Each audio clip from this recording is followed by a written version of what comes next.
So here we are, and welcome to all the viewers. It's myself and Tall Tree is here, going to be having a little bit of a discussion. He's going to be interviewing me, grilling me, as it were. And for those of you that don't know Tall Tree, he's been a valued member of the round table for quite some time now, and he's a wonderful, open-minded thinker, very engaged with nature, very much shamanically inspired, and just a solid guy, really. So welcome, dear brother. Hey, man. Hi, everybody. Thanks for coming back. Today we're going to continue our discussion about BushWhisperer's life. And I think today we're going to get into India and how he got there and all of that. So thanks for the introduction. So to start off, Franklin,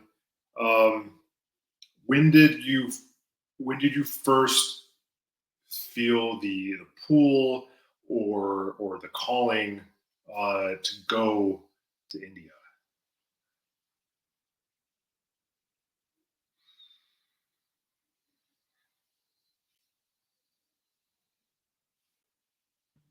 Excuse me. It was end of 96, early 90s, 97, I would say. How old were you? When 23, something like that. Yeah. And no, I don't think it was 96. I think it was 97. Yeah, because I'd had some very powerful experiences through 96 and 97 that had sort of maybe I thought I was enlightened. Okay. Well, so what kind of experiences are you talking about? You know, like didn't I describe in the last segment how I traveled into so deeply into the astral that I was there for what seemed like months?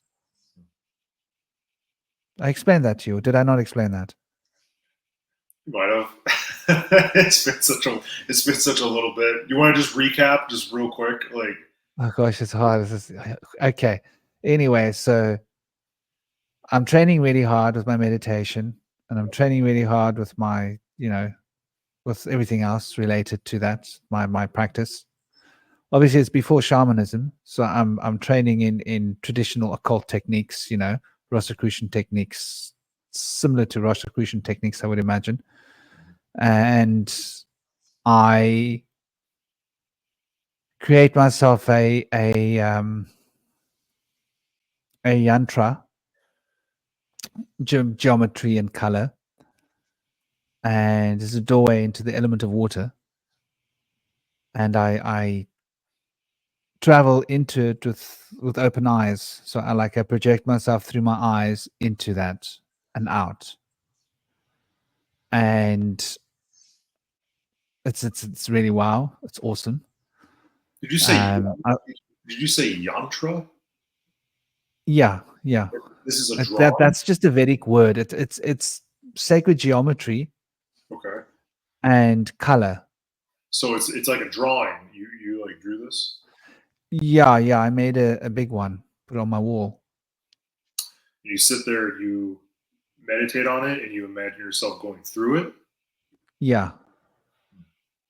Like a door. Cool. And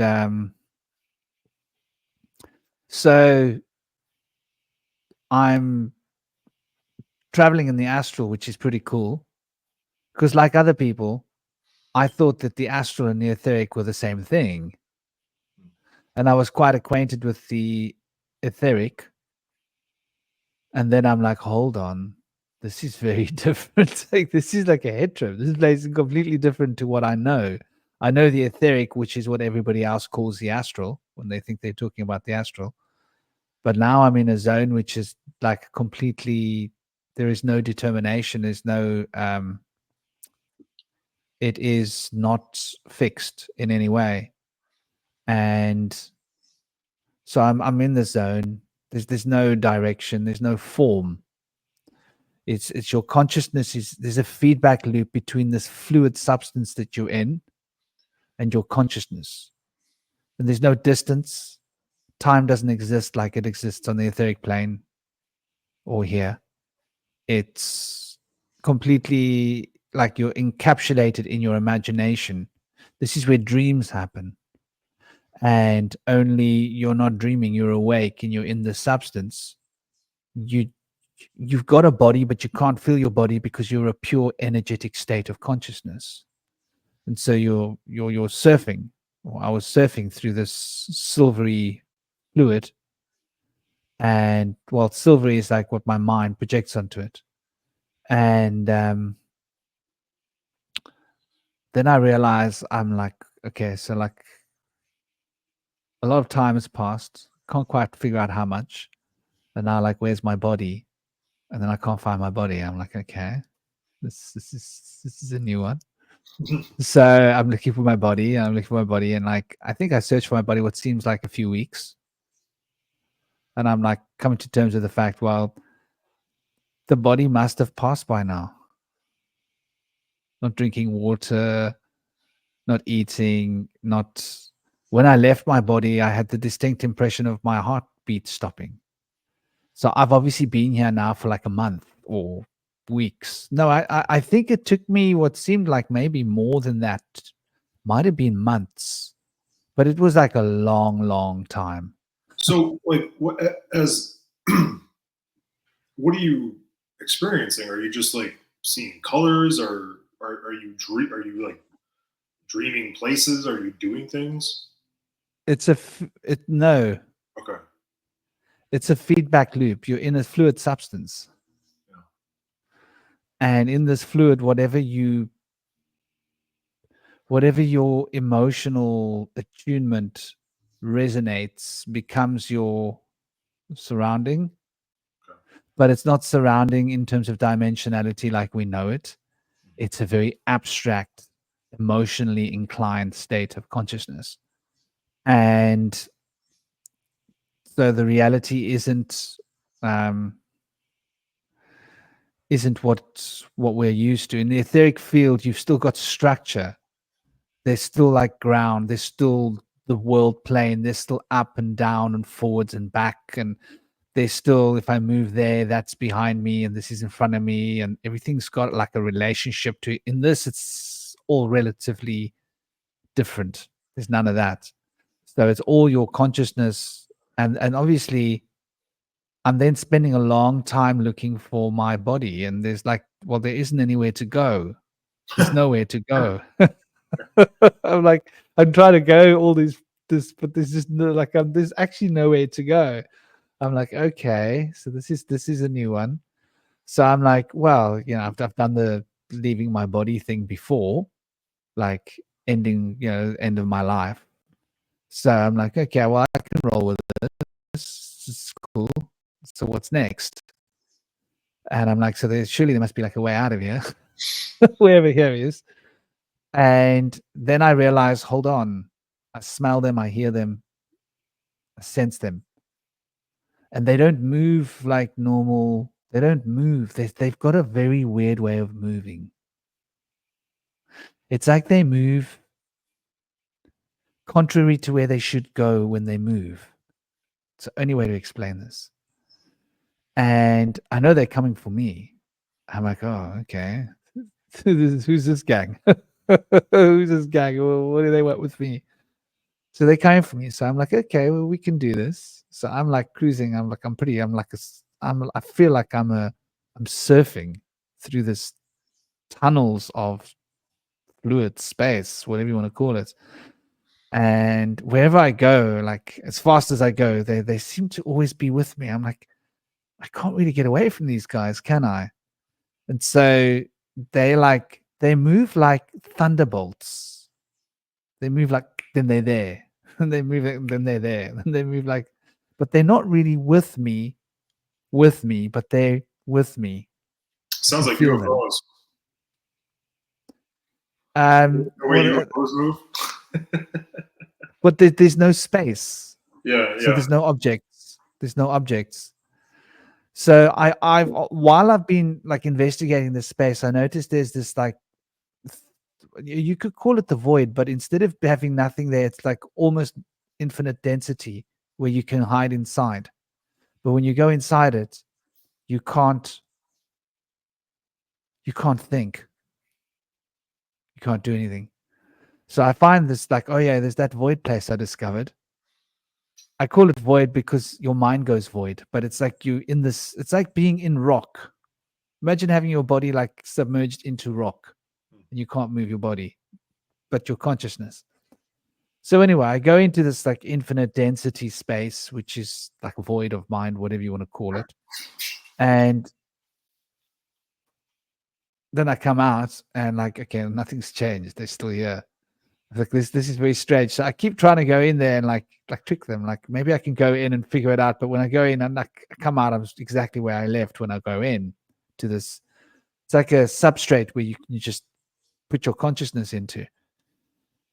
And in the end, I realized, well, I've got to fight. Got to do it. So I turn around. I'm like, okay, let's do this. Come, let's bring it on. Let's do this. So next thing, they're all with me. And then they're like spinning around me or something. And now I'm being transported down this tube. It's not a tube. I can't explain it in terms of space, but just imagine that you are moving down a spiral. That must be what it feels like to move through a toric field. And I'm moving down in a spiral with this really freakish music. I'm like, bloody hell. Whose playlist is this anyway? You know? And like this. Is it like can you compare this music to something that you like heard? No, No. no, I can't. Huh. It's sounds and voices and tones, but it's like there's a discordance to it. Mhm. It's not pleasant. Yeah. And I'm like, well, I don't know who wrote this piece, but like this one needs a bit of work, you know? And, and I'm going down the spiral, and I'm like, all of them are watching me. Now they are like, how can I explain this? They are this spiral that I'm moving down is made out of beings that are all linked in like a chain.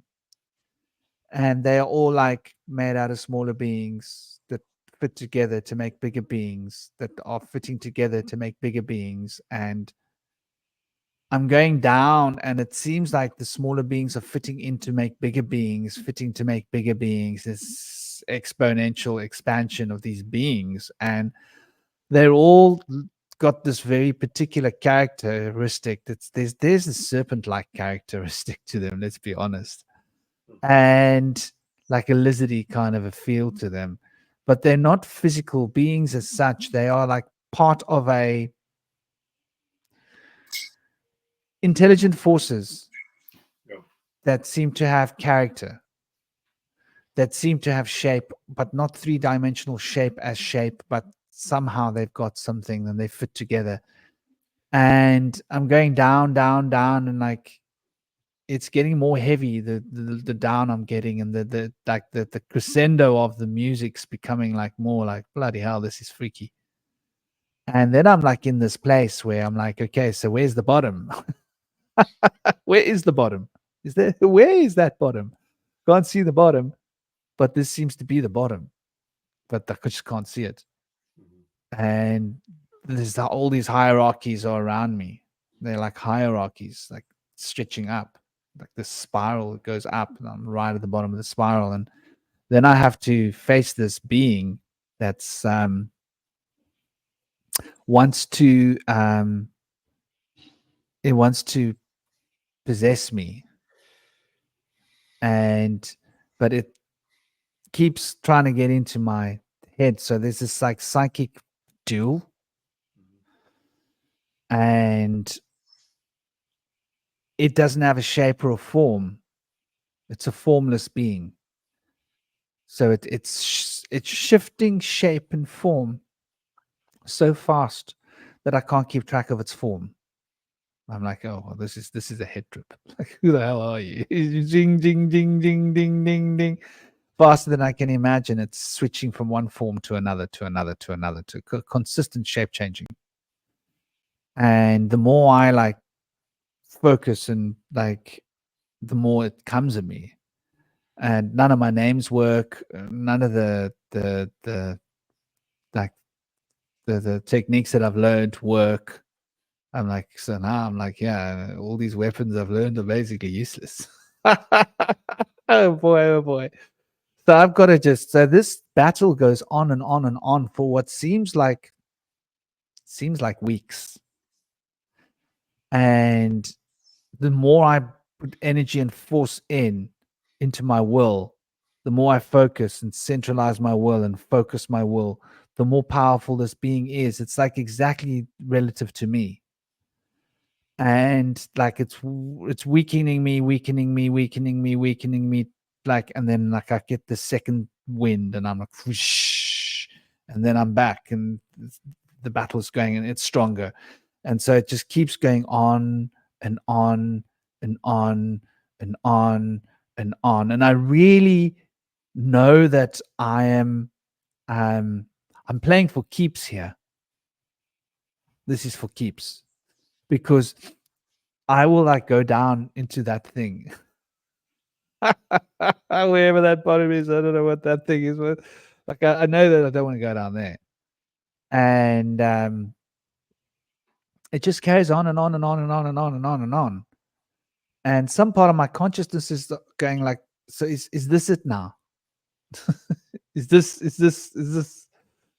what goes on now from now on?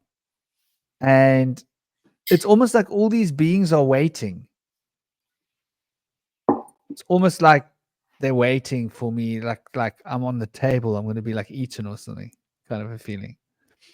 And so I keep the fighter going, and I'm too stubborn to let this being win. And then something dawns on me like, shame. Like, you got a pretty shitty gig. This is your gig. Like, seriously, this is what you do. I start like feeling sorry for this being. Like, seriously, this is your thing. Like, there are other things to do, And like, this is what you spend your time doing. Like, I'm scratching my head thinking, shame, man. Like, how did you get into this predicament? And I start actually like feeling compassion for this being, and this being like recoils, like, don't do that. I'm like, what? Are you kidding me? Like, this is the thing that you're so afraid of this. You kidding me, dude? So I just let it go. I'm like, well, I'm rolling into that compassion journey, and I start to feel like love for this being, and I realize, hold on, there's more going on here. This being is not like really that separate to me.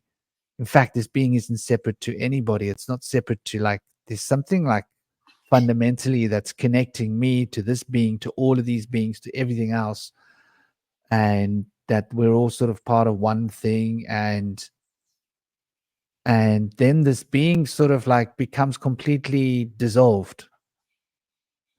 But then I notice, hold on, like, now that the spiral has changed direction and all of the beings have shifted, it's like they turned around and they've got like, on the front side, they got like, and on the back side, they're like,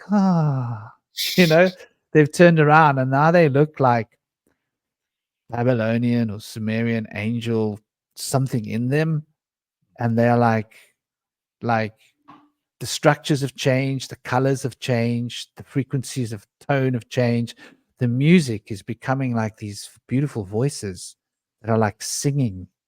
And I'm like, oh, wow, listen to this. Like, somebody got this right.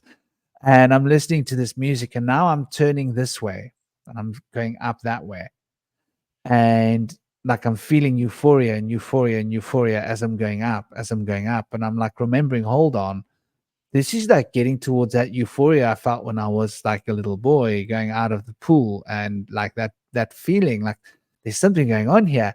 And all these angelic beings are like part of this chain. They're all part of each other, that form a hierarchy, that all fit into each other, that become bigger things. I don't know. Do Pokemon do that? Do they fit into each other to become a bigger thing? I don't know. I've seen that on some children's program once. I never really watched that stuff. But anyway, they're like these huge superstructures of consciousness, and they're like the forces of nature and the forces within us of our consciousness. And I go up and up, and the colors are changing, and the frequencies, and the songs getting more beautiful. And I'm like, I don't have a body, but I'm like the equivalent of crying, like on my soul. And my soul is like reaching out, and like I'm just in this euphoria of bliss. And then there's this unanimous, everybody at once says, okay, that's enough. I'm like, what do you mean that's enough? Look up there. I want to go up there. And they're like, no, no, no, no, no, no. This is what you are ready for. And I'm like looking up there. I'm going, yeah, but look, wow, it just goes on and on and on and on. What's up there, you know? And then the whole universe starts to vibrate. I noticed that vibration. I was like, oh, right. That's like what I felt when I left my body as a little boy. I'm vibrating back out into the universe again. Like it was that sound, that heavy vibrations, like becoming intense, and the vibrations overwhelming, that I'm just being carried out into this field of vibration. And then I'm not alone. Then I'm in the presence of this being, which I'm convinced is the same being I was battling down in the depths, but it's a different being. And like this is like what the Bible's on about, right? And so How so? this being's like inside my heart. Instead of being objective and outside, like there, now it's inside me, but it's not that being. It's the Christos idea that we know, the Emmanuel, the archetype of this being. I mean, it's not like standing there physically. It's like I'm looking inside myself and I'm seeing like in the heart of me, there's this being, and this being is radiating this love towards me. And then this cross, this being gives me this cross. And it's like a white light cross. Like it gives it to me. Like it's like I've earned this cross now. Is it like the Uh, is it like the Christian cross with the longer bottom, or is it more of just like a equilateral cross? That's a good question. It's, I think it was that cross, but it was just this light cross that comes in, and it like goes and seals me here, like, you know.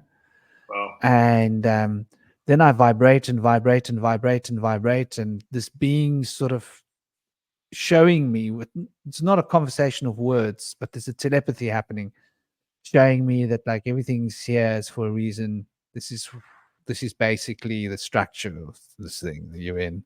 This is what it is. This is what this is. And there's this journey ahead. And so anyway, I come back into my body. The vibrations get so heavy and heavy and heavy and heavy and heavy and heavy and intense that it starts to feel like it's bumping against me, and it's getting more dense and dense. And I notice, hold on, that's my body bumping against me. I'm bumping against my body. And then I notice, hold on, I'm still sitting in the lotus posture. And my eyes are closed at that moment, but I can see the behind my eyes, I can see the sun rising out there. And I can feel that it's sunrise. And so like the vibrations slowly simmer down to the point where I'm in my body. And I'm still sitting in the lotus posture that I was in about 6 hours before. So my body had been sitting in this posture for like 6 hours but it was like months. It was like, I don't know, 3 months, 4 months, 5 months. So after this, my how do I explain this? I was in meditation all the time, total meditation. I got rid of all my possessions. Didn't want any possessions. Didn't want anything. And I was in meditation all the time. Was having these really intense experiences all the time. And I'd be just getting led by the spirit. I'd be like, just go somewhere. And I'd get to a place and I've got to walk into this. And it's like, holy shit, this is somebody else's house. Like, I must go in there. I'm like, okay. So I go in there and like I'll knock on the door and someone comes. And I'm like, I've come to talk to you. For some reason, they like let me into their home. But I'm not thinking that this is weird in the moment. This makes perfect sense. So then I'm connecting with people and there's been things that's happened and somehow I'm meant to be there and I'm meant to give these people some message and inspire them in some way. Like another example, I go up the mountain and I'm driven to go this way by this breath inside of me. And there's like these thick bushes. I'm like, I gotta go in there. I'm like, okay, feel inspired. I must go in. And I'm crawling through these thick bushes. And in the middle of these bushes, I get to a clearing. And there's a guy sitting on a log. And I walk and I sit in the log opposite him. And in my mind's eye, I can see him with a gun. And I start talking to him about life. And he starts crying. And he takes out his gun. He says, I came here to kill myself. And I was like, yeah, well, he said, you've just completely changed I'm not going to do it. And he's crying and he's like grateful. And it's like things like that kept happening to me. Just inexplicable stuff. Walk into someone's house and they've just lost their partner. Someone's just passed away, for example, and I've just walked in there and like all these weird kind of situations that everywhere I'm going, there's something just hectic's just happened and I'm meant to be there. And somehow I change things by being there. Just, by talking to them about life, whatever I'm thinking, just not really talking with my own thoughts. And then I'm in like constant meditation all the time. And then the planets start to talk to me and they start offering me things. This one's like saying to me, like, why don't you move that car with your mind? You can do it like this. Like, it's easy. I can show you how. I'm like, I don't want to move that car with my mind. Like, leave it alone. I don't need that. And then the next one, like, well, I can offer you this. Like, do you want this? I'm like, I don't need that. And they're like, so let's hold up a sec. So when you say the planets,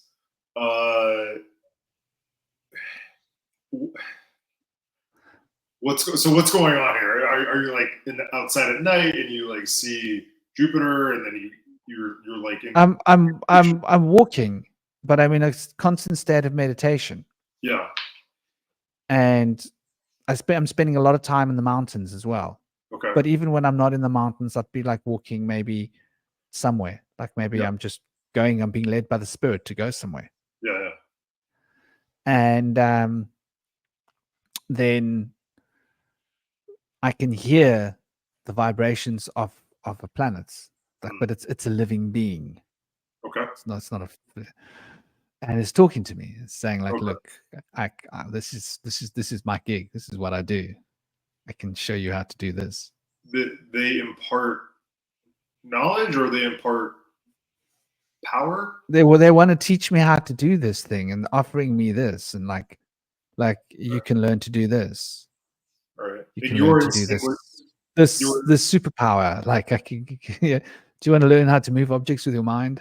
Yeah. And your instinct was to not take that. That was like, I don't want that. I've seen that thing up there now. I'm not interested in this nonsense. So that's okay. So that's very interesting. And it's like what? So what are the planets? What is the purpose of these planets? You know what I mean? They are like living beings with consciousness, and each one with their own music. Yeah, I feel like they're there for. I mean, they exist.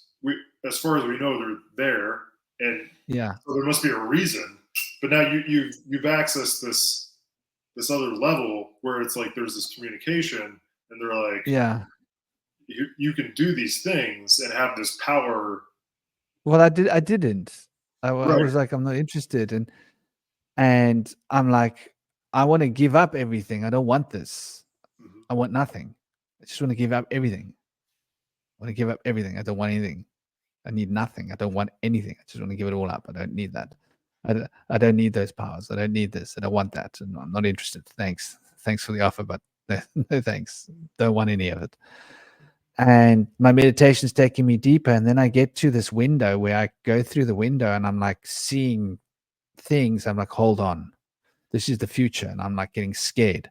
And I pull back because that's the one allure that I maybe couldn't withstand, was the knowledge and to be able to see everything that's the whole future, my whole life.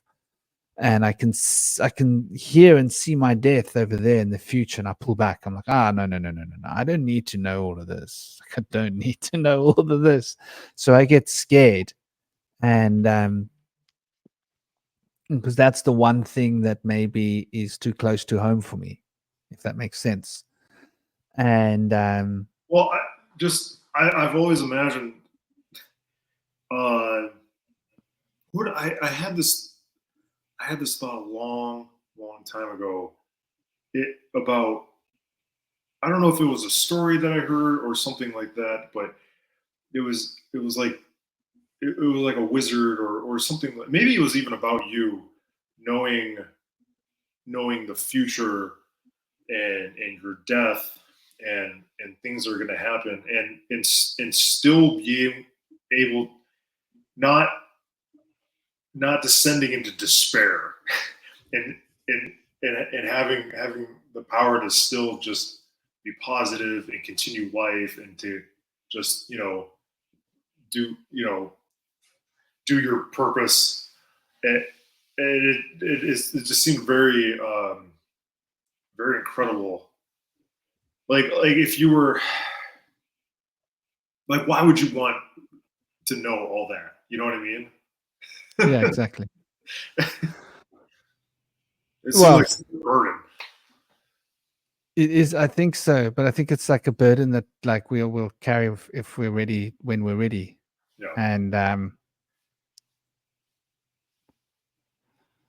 And I realized I wasn't ready on some level, but like I thought I had gained some kind of an enlightenment Yeah. through what had happened with the like experience of Christos. And so I then realized that there's more that I have to learn. Like there's more. There's a lot more. There's a lot of work. I realized how much work there is to do. Like there's so much to do work wise, like to develop. Was it because you felt? Was it because you felt like that fear, or you felt scared? Um, that I you think so. felt like there was more work to be done. No, like I knew it was my birthright to see all of this stuff. Okay. So, but like, imagine that you're like, okay, like you wake up and you get a revelation, like I'm meant to be a marathon runner. It's like, okay, it's going to take a bit of training. Running marathons is just a big deal. You Yeah. know what I mean? Like, Okay. so like now I'm like sobered up. I'm like, okay, sobered up. I thought I was enlightened. I'm not enlightened. My gosh, it's so much. Whoa. Like I ran 2 miles. I thought it was a big deal. Now it's like, you want me to run 50 miles? It's like, okay, like 40 miles, whatever it is, 30 Yeah. miles. I don't know what a marathon is. I mean, I had a girlfriend that used to run these ridiculous things for 24 hours. I don't know what they called, over mountains, all sorts of stuff. But anyway, um, so then the yearning for India came into my consciousness. So that was when like it really to 1997 when like I met this guy in Cape Town, and he was like there was something there. There was like he was like me, there was something there. We never had a conversation with words, but I could feel his presence like in the town and city.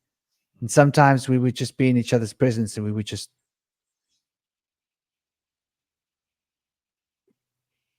and there'd be a lot of communication.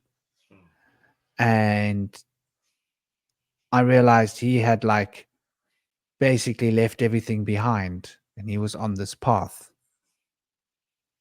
And I was like, okay, like I see what's going on here. He was much older than me, and I was like, okay, I see what's going on here. Like this guy's doing this thing, right.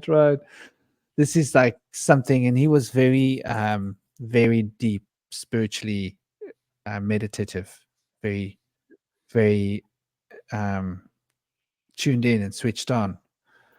And so India was just calling me in a big way, and that was basically when I knew that I had to go to India. It was like in my bones. Yeah. So that was great. That was wonderful. So you bought a plane ticket? And you No, I'd given away all my possessions. Oh, okay, so you were just I had nothing. I was basically oh yeah, so someone I knew had come to me and said, listen, man, I've got this yacht in Cape Town, and it's like it's quite a famous yacht. I need someone I can trust to look after the yacht. Do you mind staying on the yacht? You can just stay on it. And I was like, yeah, cool. So I was living on a yacht in the waterfront, and I would just go and busk in Cape Town, and busk and buy like bags of avocados, fruits, carrots, and just eat raw carrots, avocados, fruits. That's all I ate. And then share them with the kids, the street kids. And basically this guy, Klaus, I'd known him for quite a while. He'd wanted me to become a sailor with him. And I'd said no. He wanted me to go and sail with him to do the Cape to Rio. Because he said to me like, you're the one I want when I'm on a boat in the storms. Brazil? No, the Cape to Rio, like it was in Cape Town. Okay. And the boat he had bought was a boat which was Bertie Weeds' old boat. It was like a top South African sailor. Okay. And so he was getting ready to he wanted me to be a crew with him to race. Okay. For the Cape to Rio. It's one of the big sort of yachting races that start in Cape Town. Yeah. It's probably the biggest yachting event in South Africa, Cape to Rio. And but I was like, no, I don't want to sail. Like I'm feeling drawn. I'm going to be in India. Yeah. I didn't know how I was going to get there. I just knew that the universe wanted me to be there, and I was like, okay, I have faith. I'm not in a rush. Put me there when you're ready, kind of thing. And next thing he asked me, look, there's a very big boat in Halifax in Canada. I really need you to go and look after this boat. Basically, he told me the lowdown of this boat. There was a lot of money on this boat. This boat was worth like 20 million. There was probably about like $100,000 on the boat, cash. This guy was a high roller. And this boat had been used to take something from the islands into Canada underneath the boat, like loads of weed. And I was like, okay, cool. The boat wasn't going anywhere. It was just docked there chilling. So I went to go and look after this boat because like this boat is like you got to understand, Halifax is a big yachting place. And this boat was the most impressive boat in Halifax. So at that time, it was like, I don't know, 20, 30 million US dollar boat. Because it was a antique boat. The whole boat was made out of teak, pre-World War boat. Wow. Beautiful, most beautiful 91-foot schooner you've ever seen in your life. And it was like a luxury, beautiful, done in the African style furniture. It was rustic. It was beautiful, and everybody wanted to see this boat, like all the tourists, because like the Christopher Columbus ship came there, and like people weren't interested in that. They were like queuing up to see this boat. Like people wanted to come on board. I let some people come and take a look around if I felt like it, but like I wasn't on show or anything. Just like if I took a liking to people, but I was just there to look after the boat. I didn't want too many people because this boat is so expensive that like each piece on the boat's an antique. Right. If someone pulls that piece off, it's like $50,000, $100,000, just that little thing. Yeah. Because everything's antique. The whole boat's antique. Wow. So anyway, so he said to me, I'm going to pay you. I'm going to pay you well. Yeah. And so I was like, okay, cool. And he said to me, basically, here's what you do. You go there, you stay on the bay 2 months, and you're going to get $2,000 US. Plus, I'm going to pay for your flight out there. Plus, I'm going to give you a living allowance, like so that you can eat in nice restaurants every day. I'm going to give you a clothing allowance. I'm going to give you an allowance for everything. So you're going to be getting a lot of money. Basically, there's like $100,000 on the boat. Anything you want, you can have. If you want to buy something, just like, because he knew me, he trusted me. He knew I'm not a materialistic guy. I'm not interested in all of this stuff. So I was like, okay, cool. So I went to stay on the boat, and then I came back, and then I had a fair whack of money, and this was in 1997. So in those days, $2,000 was a lot of money. Yeah. And well, I had to stay longer, actually, a little bit longer, because he couldn't get out there. You see, I was busy while I was in Cape Town. Some other friends of mine who I'd connected with, they were throwing a psychedelic trance party out in the woods. And they wanted me to help them with certain things. So I was like helping them organize and get DJ acts and stuff to fly out. This is in Canada? Cape Town. Oh, it's in Cape Town. No, Cape Town. Before I went, while I was living on the boat, I went to go and see like friends of mine, and they were like, we want to throw a party. I want you to help, please. Because like I was, I knew a lot of people, or more people knew me. Yeah. So I actually wanted to ask you this question. What was your relationship to drugs at this point? Nothing. You hadn't taken anything? Oh. No, I mean, okay, so I had... That's what I mean. I mean, like, did you go through a phase? I started smoking cannabis when I was 12. I started smoking cannabis when I was 12. Okay. And I waited until my 18th birthday before I took psychedelics. And then I took a lot of psychedelics. Then I thought, well, let's do an experiment. Let's take psychedelics every day for a year. Okay. How much and what would you take?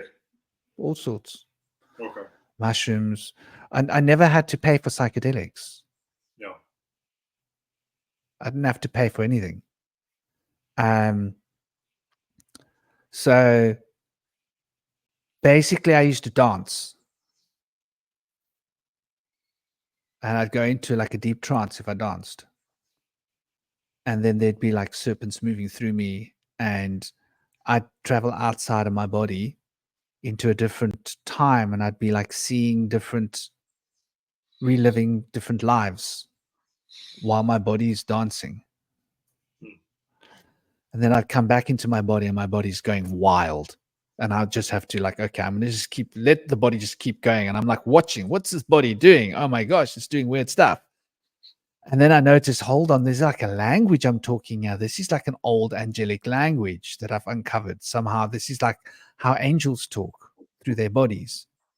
So I had this natural instinct to flow with that. And so I took a lot of psychedelics, but then I decided that I didn't want to, because I never, like, my friends were people that used to bring psychedelics into the country. And so I was quite close to this friend of mine who was like way older than me. He was 50, 45 or whatever. And I had a lot of older friends. And I was, how can I say, I was the eyes and the ears. In other words, like, he knew I had ESP, and he liked that I could tell, I could read people. I could read what was going on. I knew who was, like, what was going on. I knew who that person was and what they were up to, and this person, I could just know things. So, like, I could protect him and keep him safe, like, from, like, because he was bringing psychedelics in, and like other people are, you know, that world can be quite harsh. So I used to get given like big bag of things, and because I never wanted to make money out of it, I'd go and give them away. So I was a guy who went around at the trance party giving everybody psychedelics, picking people like you need this, you need this. And so I'd just go and like give away all the psychedelics to random people. The doctor Like, prescribed you to look you like you're ready this for this. much. Yeah. So like every party, that's what I would do. And I'd eat a whole lot of psychedelics and going, and this isn't the stuff that they would be selling. This is the family stuff. And the family stuff is like the next grade of strength psychedelics, like 1,000 microns, but real 1,000 microns, and real 500 microns. So I was like, I'd been acquainted with psychedelics for years.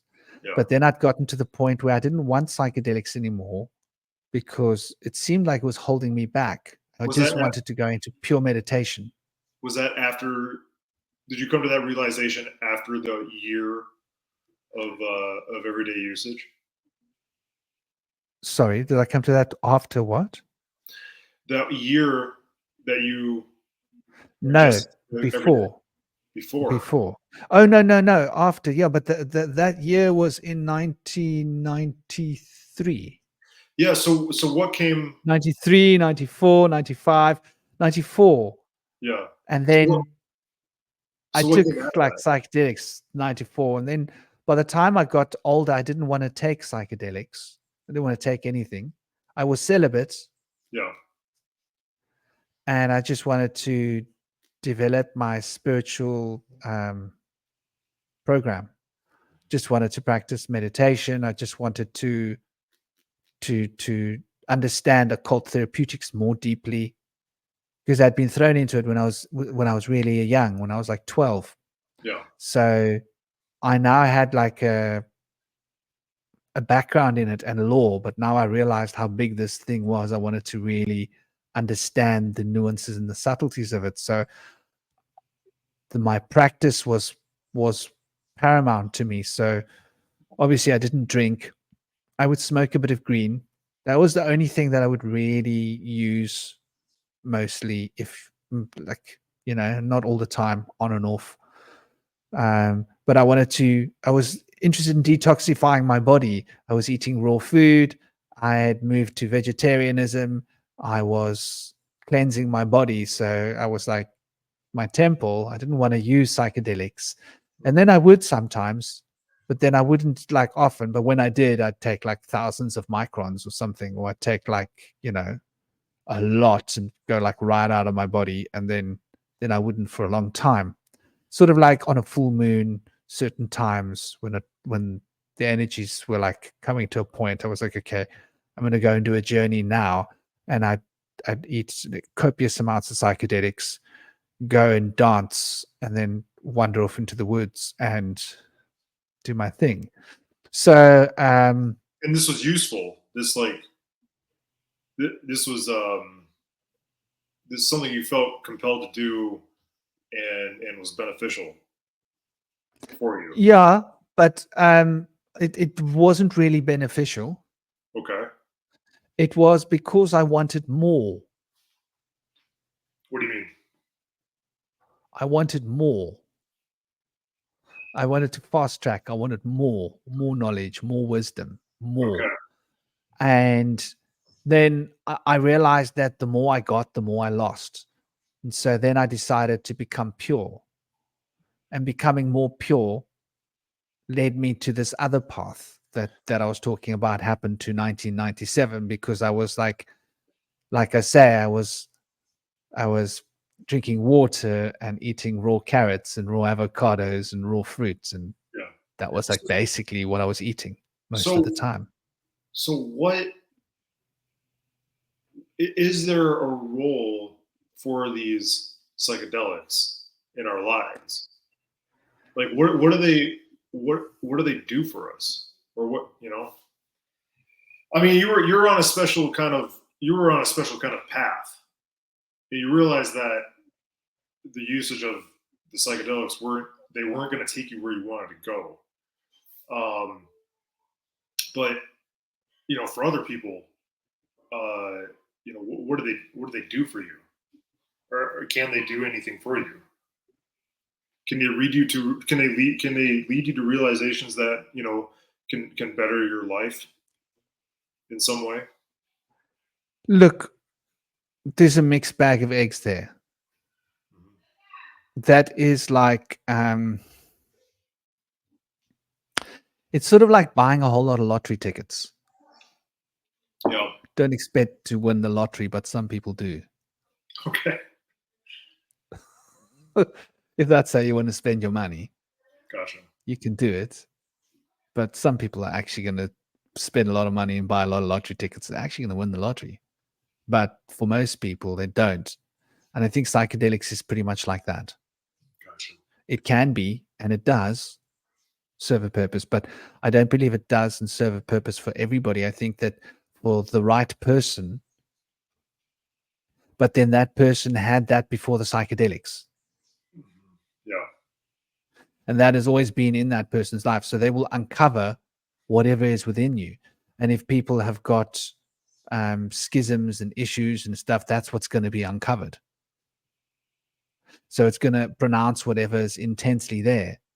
And so if people have a deep spiritual inclination and some form of ability, then that is going to become. But then what happens is psychedelic offers you so much and then takes it away from you. So it gives you like a vision of what you could be, but then pushes you further back down from where you were. Sort of like it takes you a quarter of the way up the mountain so that you can see like where the mountain is, that you can go up there. And then it takes you down the mountain and like a mile away from the mountain. Yeah. Now you got to travel a mile back to the mountain and start your Right. journey back up the mountain. That's It put you back down. But that's sort of what it does. that's an But asshole. it as sorry, That's an asshole.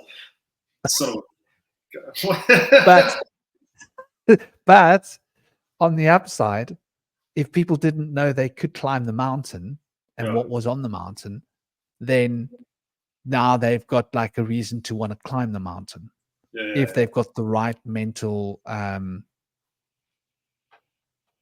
frame and attitude. Yeah, I feel like you just hit it on the head right there. Um, where it's like, I feel like if these things are done in a very controlled environment with, you know, in the right setting, maybe in, you know, some sort of ritualized manner, uh, you know, that one trip can really, you know, can really open you up to seeing some other things, and kind of, you know, letting you know that that's available, something's available to you, you know. Let me tell you about my first trip that I took. So I waited for 3 years to take Okay. lysergic acid. Okay. 3 years I waited After learning because about it.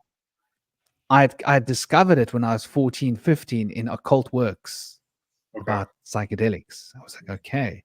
But then I'd also study deeper, and it was like, you shouldn't take it until you're 18 because your neurochemistry hasn't developed yet. And I was like, I'm going to wait till I'm 18. So I waited till I was 18. And after my 18th birthday, I spoke to a friend of mine, like Andrew Clark Brown. Never forget. And we went to his house, and he had green goblins, and they were really nice, strong green goblins. And what is so this is a strain of LSD?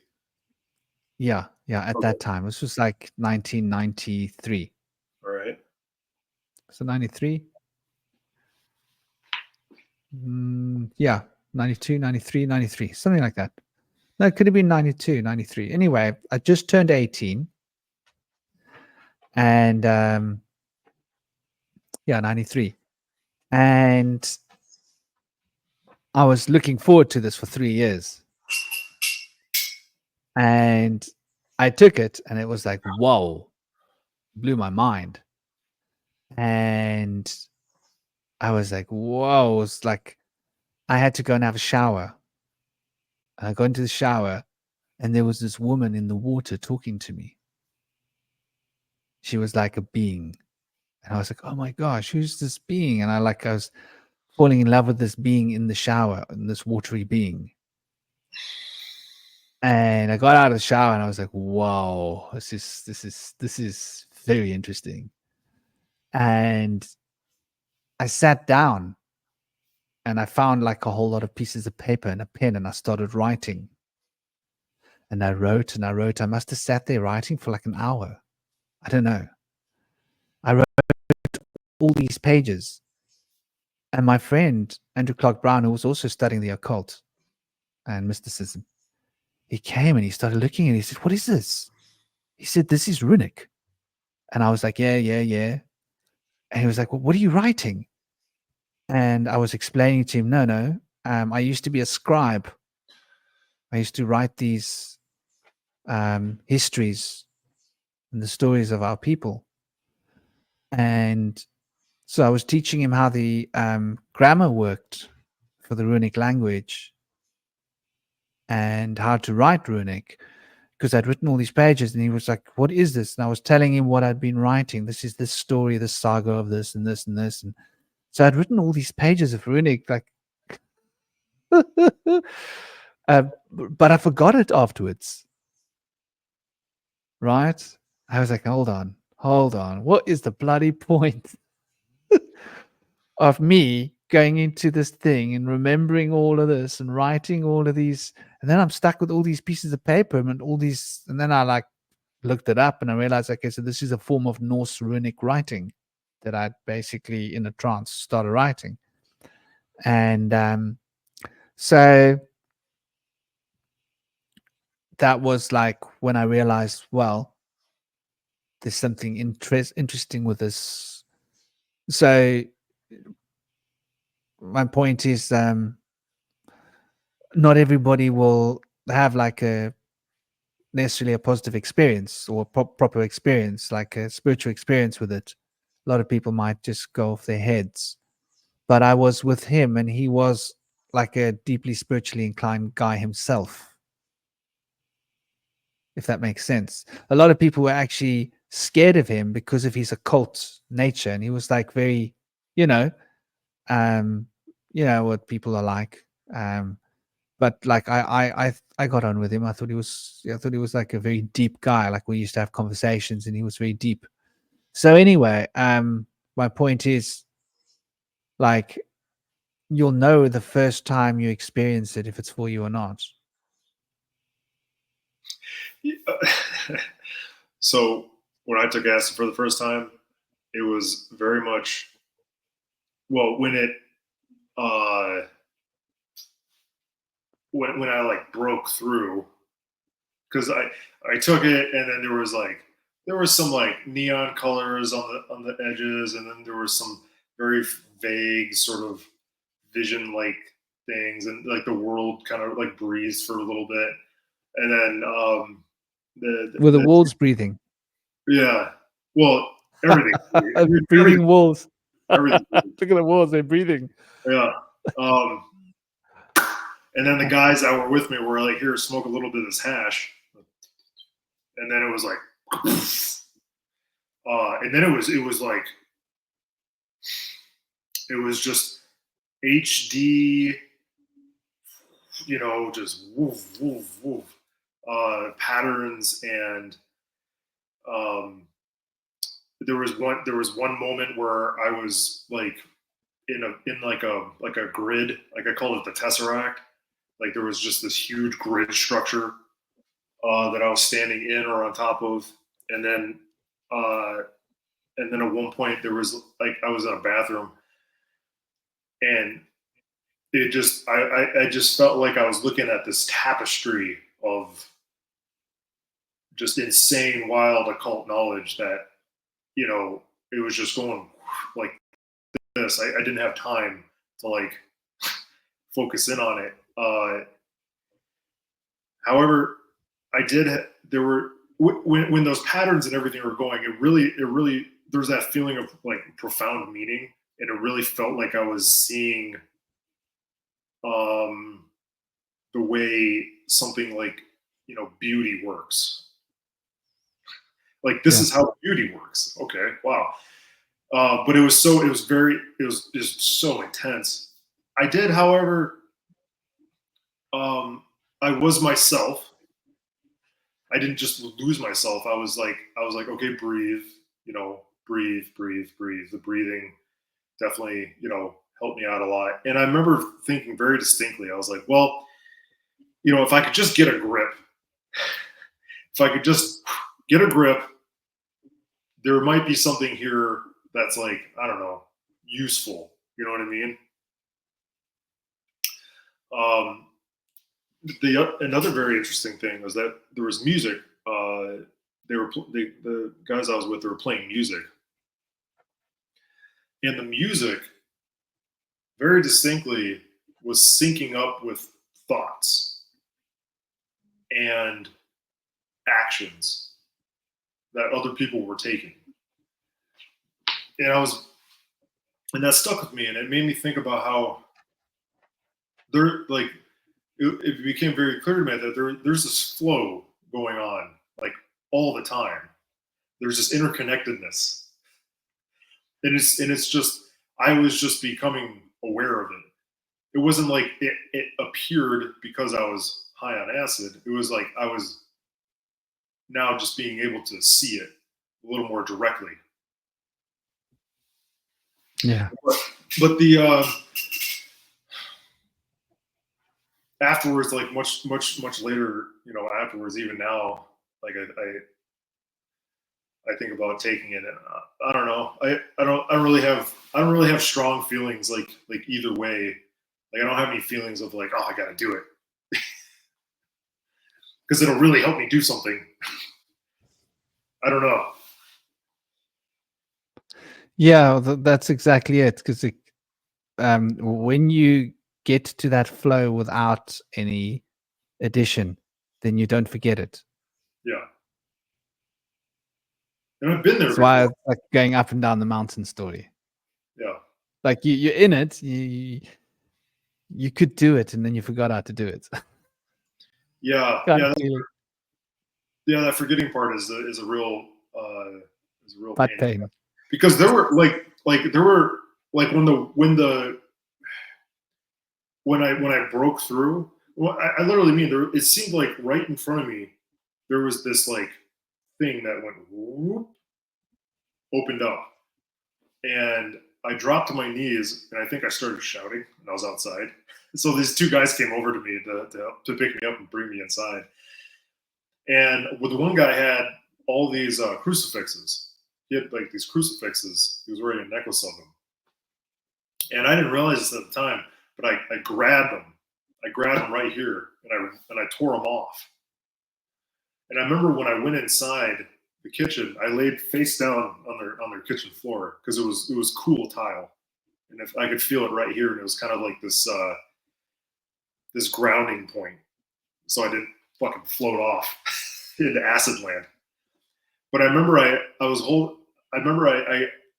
I could feel I was holding something in my hand, which were those crosses. And I remember looking down in acid world, and there was like language like coming out of my hand.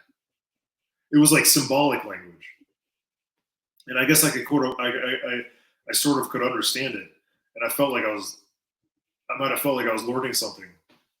That all goes away when you come back, you know. Yeah, so that's what my extensive journeying showed me, was that like what it gives to you, it takes from you. I Yeah, think it's only an initiation tool. Once you've had that initiation, it doesn't serve a purpose. yeah, Once you've seen the potential that one can develop, then using that becomes a crutch that is pointless. Sort of, you know, once you've seen through a binoculars far away that there's a really cool place to go to, there's no point looking again through the binoculars, because you know it's there. You want to actually go there. for sure. So that's where I see that the psychedelics is like, it's like it opens a door, but then opening and closing the door again does like basically nothing.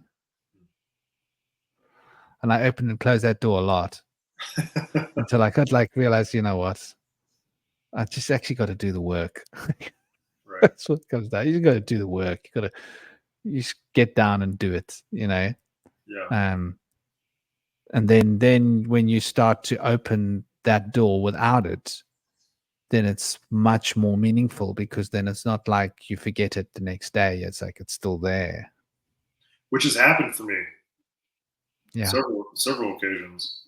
Even just what it was like, I don't know, a few weeks ago, I smoked a little bit of weed, just a just a little bit, and I I had a full on trip like downstairs on the carpet in the darkness. I was like, I had this strong urge to like just lay down and start moving my arms around and just kind of like work out kinks and stretch. And man, I had it felt like it felt like I was lying down and there were people around me, and I was I was I was headed to go through some shit. And at first I felt like I was very I didn't want to go wherever these feelings were taking me, because I felt kind of scared. And I'm just on my carpet moving my arms around.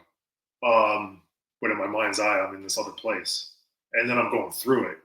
And I'm like screaming my head off, not on the carpet, but in this other place. I'm like screaming, and I'm like writhing. And then I get through it, whatever I had to get through, and then it was just like the most awesome calm. And I was lying right on my back. And usually I don't like when I sleep, I usually like lay on my side. But I felt so comfortable just like lying on my back on my carpet. And I was just like totally at peace. And this is just from the teeniest little of, of, marijuana. It was awesome. And I haven't smoked since. Yeah. That's something Billy and I always used to say to each other. He was like, he also went through a lot of these kind of things when he was younger, these kind of spiritual experiences and stuff. And he always used to say, was like, cannabis is the only one that works. The only one that works. And he was like bringing in all the psychedelics and like, like shrooms and like, the lysergic and everything else. And he would just say like the only one that works is cannabis, because there's something about that plant. There is something, and I would go as far as to say that it doesn't come from earth. It was brought here. Look, a weed. What is a weed? If I bring a South African variety of plant to America and it overthrives in those conditions, it becomes a weed. It already Right? is. It's called the ice plant. Yeah. Yeah. So any plant. So Thank if you bring a plant from another planet to Earth, what Yeah. does it become? Invasive. So it will just grow on its own anywhere. Yeah. That's a weed. So a weed means it's not indigenous, but it's not indigenous anywhere. It's not part of a natural ecosystem. There's something very bizarrely strange about this plant. And when I was in the Himalayas, I was on top of the Himalayas and I was rubbing it. So there are these big fields of like jungly, they call it jungly, which is just on top of a mountain, just there, just fields and fields of it. You can just go and rub it. And it's like a deeply meditative thing. You're connecting with the plant viscerally. And so you start to get this bond with the plants, and you get to the point where you're not smoking anymore because you don't need to smoke. You don't want to smoke. You don't have time to smoke. You got the sticky stuff all over your hands. How are you going to smoke? You can't do anything. But you don't need to smoke because you got the resin all over your hands, right? You're peeling off this resin, put it in a little thing, and you do more. So you're basically absorbing it through your skin on your hands for like 5 hours or 4 hours. You with me? Or 4 hours like of good rubbing time. You can't rub past a certain point in the day, maybe about 3 hours actually. But for 3 hours, you're absorbing it through the skin on your hands. And then you don't need to. And then after that, if you do smoke, it doesn't make you stoned. You're like, oh my gosh, what's the point of this? You have a big chillum of like really strong, like a whole gram, and does nothing to you. Like, why did I smoke that? What do I'm they do? already They so they smoke it like this. They go. yeah. So and a nice Italian chillum. So big ones, Yeah. So the plants started to communicate with me. While I was like rubbing the plants, they were like opening up to me, and they said to me, come look here. The spirit of the plant. And I saw these cannabis plants which weren't on Earth. This is how they used to be before they came to Earth. And I was like, oh my gosh, that's what you look like where you come from. And they were huge. And the geometry was different on the plant. The geometry was different. So I believe that the cannabis plant was brought to Earth from Nibiru as a healing plant, medicinal plant. Because there's so many medical qualities in cannabis that we're starting to unlock now, right? So it was part of a medicine range, the same as like the Sumerian tablets explain how they brought their plants here, they brought their medicines here, they brought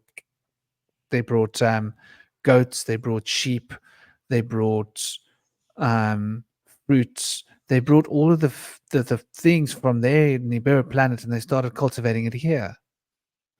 I'm pretty sure cannabis was one of it.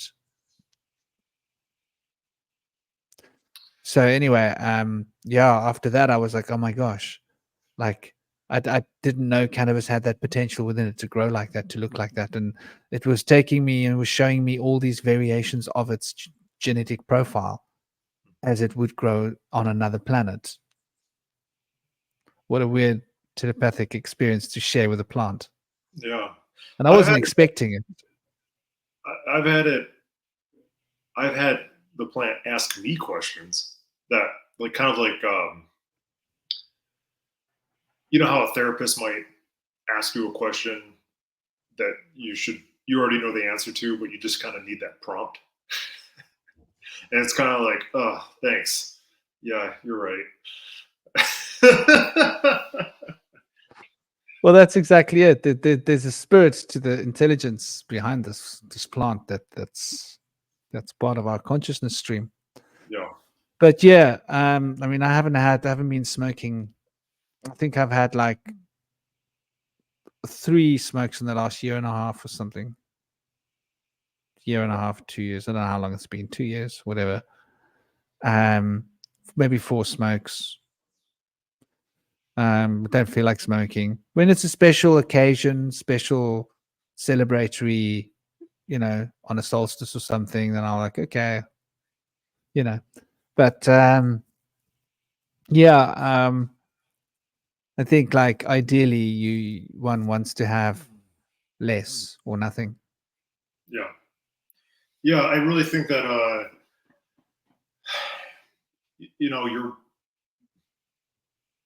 your body itself alone, and the through the cleansing of your body, through the maintenance of its structure and mobility, and your interaction and awareness with your environment can open up these doors that you mentioned and leave them open and continue to open. The most clarity I've felt in my life is not been anywhere near drugs. It's more even uh, ecstatic, revelatory experiences of natural beauty occur just completely sober. Like where I see something, Yeah. it's just like, oh, I'm brought to tears, or you know. So, well, to continue our journey towards India, I think you were mentioning that you had made a lot of money being on a yacht, and Yeah. Please continue. and then what happened? Came back to Cape Town Mhm. after that with an urging to go. And my mom had kept suggesting to me, like, why don't you go to Israel? I was like, yeah, I really want to go to India. And she was like, yeah, but why don't you go to Israel? Why don't you go to Israel? And then she was like, well, I'm going to give you a ticket to Israel for your birthday. I was like, oh, I don't need it. She was like, no, I want you to go to Israel. I was like, you want me to go to Israel? So I was like, okay, I was really grateful to her. I was like, oh, well, thank you, mom. I didn't really need it, but she was like, no, I got a feeling you're going to go on this journey, a long journey. And she was right. It's like 20 years, 20-year journey. So I went to Israel. When I got to Israel, I was like, okay, I'm in Israel now. There's all these cats everywhere. It's quite cool. It's quite funky. All these cats in the streets. I hope they still got them. I love those cats. Everywhere you go, there's cats in the streets staring at you. It's like a really eerie, a cool kind of eerie feeling. Like India's got street dogs everywhere. Israel had cats. I was like, wow, these cats are so cool. Tel Aviv, full of cats. Dude, let me tell you about this experience I had with some cats. Lauren, we were in Syracuse, New York, and we could walk from our apartment, our house, to a park that was close by. That, from my research, seemed to be this intersection of all these ley lines. But we were walking towards this park. It was at nighttime because it was a pleasant walk. And I'm looking up the street and at one of these driveways, and it's weird though. There seems like there's all these little things on the driveway, and we get closer, and I shit you not, dude, it's probably like 200 cats, a lot of cats, just in this group, just hanging out on this driveway.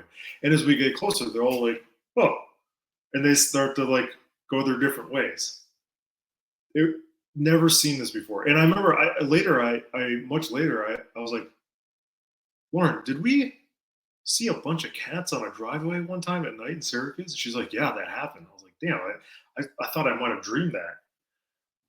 Weirdest thing I've ever seen. Never seen that before. I remember when I was 18 being with a friend of mine, Dean Morris, and we were at another friend of mine's house, was close to where our high school was. And we were going to the high school. We were going to like climb over the fence. We were going to go to Montebello Estate, where there was like a part of the school which was like a research place, like wild. And there was a teepee there. And we were going to go and chill in the teepee. And we were psychedelic. And I was walking across the street and all these cats started coming to me. They were like following me. And Dean was like, dude, what's going on with all these cats? They're freaking me out. Like, what's going on? Like, are they following you? And I was like, I don't know, dude. And they started circling me. And then there was like 3, then there was 4, then there was 5, there was 6. And they were walking quick little circles around me. And they were going like, meow, meow, meow. And they were making all these sounds. And they were calling more cats. And the cats were like coming. They were like climbing over the walls. I was like, where are these cats coming from? Like, dude, I didn't even know there were this many cats right here. And all the cats were coming and they were walking around. They were like circling me like really fast and faster and faster and faster. My friend, like, he freaked out. He was like, no, dude, I can't do this. This is too much. And he ran away. Like, I was like left with all these cats. I was like, I don't know what's going on here, but this is very uncomfortable. But so I had my experience with cats when I was young as well. They're very interesting creatures. But anyway, so I'm in Israel, I'm in Tel Aviv, and first day I'm just sort of like getting my bearings and going through the old city, figuring out, so where am I going to go? I'm in Israel now. I just arrived there. I've got no plan. It's like I got off the plane. I'm in Tel Aviv. I'm in a backpackers, and like I go down to somebody says like, dude, you should go to the beach. Like people are drumming there. I was like, oh, cool. Sounds like fun. So I go to the beach and the Shabbat drumming didn't start. So in those days, everybody, I've got a djembe with me, of course. Not just any djembe, a FOP, FOP. Is one of the best djembes ever made in the world by a certain group of people that used to make a very plain djembe out of ironwood. Heavy, big, the biggest bass, double bass, biggest cracking sound. It's a talking drum that talks in a crowd. In a crowd of drums, you can hear this drum. It's one of those. So anyway, best drum I ever had. And I looked for that FOP kind of drum many years and never found another one. So anyway, I go on the beach and I sit down and I start playing my drum. And it attracts a couple that come and sit with me. And he's got a flute. He pulls out a flute and he's playing his flute. I'm playing the drum. And after we're sitting there for like a while, he says to me, like, so what are you doing? I said, I don't know. I just arrived here. I've got no plan. And the guy says to me, I've got this really weird feeling that I need to introduce you to this guy. Now he's going to Philippe. These two know Philippe because they are going to go and learn about biodynamic farming on his farm in Klil with him. And so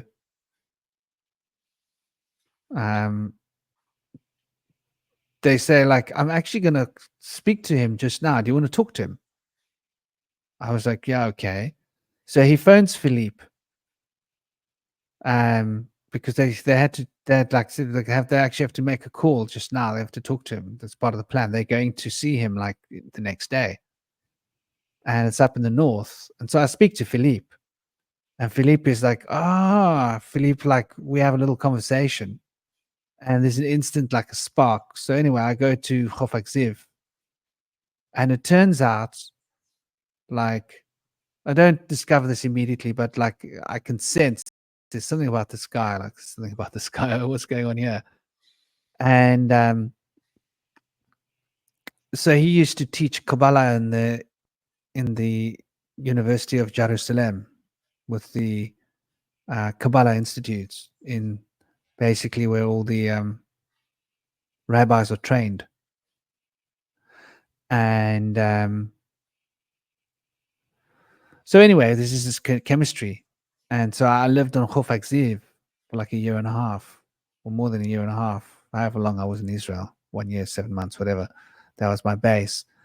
And he was very connected to Elia Vivi, who's like the oldest activist in, and so these, like from the 60s. And he's like famous in Israel. Like basically what became the kibbutzes because of Elia Vivi. He had gotten a piece of land to do some kind of a thing that he wanted to do to create a new kind of a way of living in a new commune, and that had mushroomed out, and other people had taken that model, and that became the kibbutzes. So this guy was like a big activist from the 60s, and Philippe and myself like really got on well. And next thing, like we used to discourse on the Kabbalah, because I came from a different route of Kabbalah. I came from a Hermetic Kabbalah route, and he was from Jewish Kabbalah. Obviously, they're different. And next thing, I've got all these. He's like, "Oh, Franklin, there's another person I'm very close to, and he's actually a teacher in the Hebrew University. He's actually teaching in the Kabbalah, and he wants to come and spend the weekend with you. Is it okay?" I'm like, "Yeah, cool," you know. So all these like teachers from the Kabbalistic University of University of Jerusalem used to come and spend time with me on the beach. So like obviously there was a reason I was there, because I got a lot of different insights and like a lot of learning, and like, you know, basically because I had a beach. It was my beach, Khofak Ziv. So that's where I stayed for a year and a half. I wasn't planning to. I was just planning to pop in and pop out. And then from there, I would have gone to London to fly to India. But then after I left Israel, I was like, okay, my time in Israel is done. And I still got this burning desire to get to India. Yeah. Even though I didn't really want to leave Israel, but I knew I had to go because India was calling. And so I then left Israel and I went to the UK. By now, it must be like 1999. And I got to the UK, and obviously I met people and I got connected to all sorts of different people that were doing all sorts of different cool things. And that's where I made a friend like Alex Lee, who was probably the most prolific activist in Europe, at least in the UK, at least in England. What kind of activist? Everything. Okay. There wasn't anything that happened in London that he wasn't a part of. Okay. 10, 15 meetings a week. Everything from Greenpeace to counter culture activism to my kind of activism of people that don't need permission. Okay. Right, opening squats and getting like huge groups of people together and like getting protests on the street, like all sorts. And there were conscious gatherings of people. I made like friends with people, and who were like organizing different kinds of alternative kind of gatherings of what was in the UK called conscious partying, you know, where there's like an anti-drug manifesto. People not there to like take drugs, people there to experience, you know, speakers, you know, people would come there and speak from various different topics, like Peter Joseph and people who did Zeitgeist, like those kind of people, you know. And so I was quite connected to this, which was called the Synergy Project at that time. Before then, it was the Warp. There was a Warp project happening, which was a 24-hour play about enlightenment.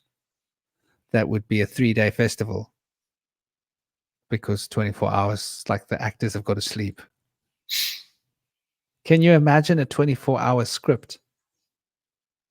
Actors doing a production Yeah, it sounds about intense. enlightenment.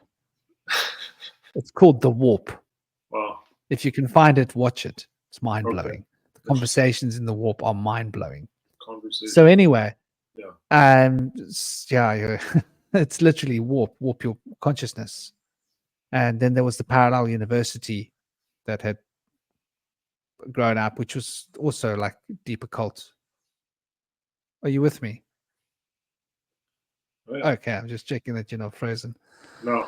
And then I sort of got a bit stuck in the UK for like some months, but not for long. But I had this burning desire to go. And so I threw it to the wind and I went. And I ended up in Nepal. And that was where I was drawn first, Okay. Kathmandu. And so I was fasting and meditating, and I was living next to a monastery called Gampaha. But I didn't go and stay in the monastery. It was a Buddhist monastery. There was a tiny little village, like not far from there, called Gampa, where I went to stay. And I was practicing and meditating, and that's when my father passed away. And then he was with me for 3 days there. And I mean, he was in Cape Town, but he came to me and spent time with me, like out of the flesh. Then he gave me this thing, this heavy thing, this heritage. I went, oh, this thing you're giving me, it's a heavy thing, and it changed everything. I was like, it was so simple. I was gonna like give up all my material possessions, and I was just gonna go up into the mountains. It was gonna be easy. Like I was just gonna let it all go. I was just gonna go with it. Follow that breath that I discovered years before that, and let it take me wherever it wants to take me and do with me whatever it wants to do with me. And then my dad passed, and then it's changed everything, sort of shifted. And I was like, wow. And he had given me something. I don't know if it's karma. It felt like a heavy baton, responsibility, the whole lot of things in it. And so I went back to the UK after that to rethink, to recapitulate my head. And then it was a little while. I ended up getting connected with a close friend who was studying drama in E15, and I got connected to Jude James, and I ended up doing a piece for the Tate of dance theatre, where there were 12 of us, guys and a woman in the center, and we were doing this piece of each one was portraying a different archetype, and I was the shaman, and I was doing a shaman dance, and naked, of course. And so that was something that kept me there for a while, because it's a big thing. It was like weeks of actual filming and like many months of preparation, 4 or 5 months. So this was a big deal. We did a lot of exercises, doing stuff based on the Japanese, what is it called, Budo kind of movement therapy movement. And so we worked with different teachers from different traditions to teach us like movement, and because there was a group movement where we were doing group piece together, and then we would each doing a solo. And this is after that, like a theater. it was, we weren't doing it live. It was filmed. It was for the Tate. I don't know if you know the Tate. No, I don't. Yeah, the Tate in London is sort of the biggest art gallery. Okay. So it was a piece of video art. And she was doing her PhD. This was her thesis. Okay. Gotcha. And so that's what this was, basically. Yeah. And She actually got diagnosed with cancer while she was editing it and told she wasn't going to survive. She had like 3 months to live, and then she decided, no, she's not buying this nonsense. She's not going to do what they say. She's just going to live her life and change her lifestyle and her diet, and so she did, and it vanished out of her body. Yeah. Something had happened to her when she was younger, like, men, and so this was like a whole therapy for her as well on some level. Yeah. And after then, I went to India, and when I got to India, I'll never forget when I got to India. I put my feet. Oh, and I'd become connected with the woman that would be my wife, and she was very gifted as well. In the And UK or in India? that was in London, in Okay. the UK, actually in Brighton, but anyway. Yeah. And but then in London, at that time, East London, and I was like going to India, and she was like, she also wanted to go, and she was very spiritually inclined, and she had gifts, and so she started training, and I was like, well, you can come with me, because there would be no way for her to go on her own, Okay. like, and we were connected, and we had sort of gotten into a relationship, like sexually as well. I'd Yeah. been celibate for years, and so we went, and so she was with me. She trained hard. She trained really, really hard. She got to the point where she was meditating a good 6 hours a day, and then spending 45 minutes playing drum, then spending maybe half an hour, 45 minutes, or 2 sessions playing guitar, maybe spend about 45 minutes writing poetry, and do 2 sessions, probably about hour and a half of hatha yoga every day. Oh, and then when she wasn't doing that, she was writing in her diary. So she turned out to be a full-time yogi in her own right. And so anyway, getting to India, and I put my feet on the floor, and like the tears start rolling. The moment my feet touched the floor, the tears started rolling, and the memories started flowing. And I was like, oh my gosh. It's like I had to hold on to something. And this happened for hours. Hours. What do you mean memories? Like I was home. I was home. I was like, I know I need to be here. This is home. Like I've been here a lot. Yeah. It's like there's history of me here.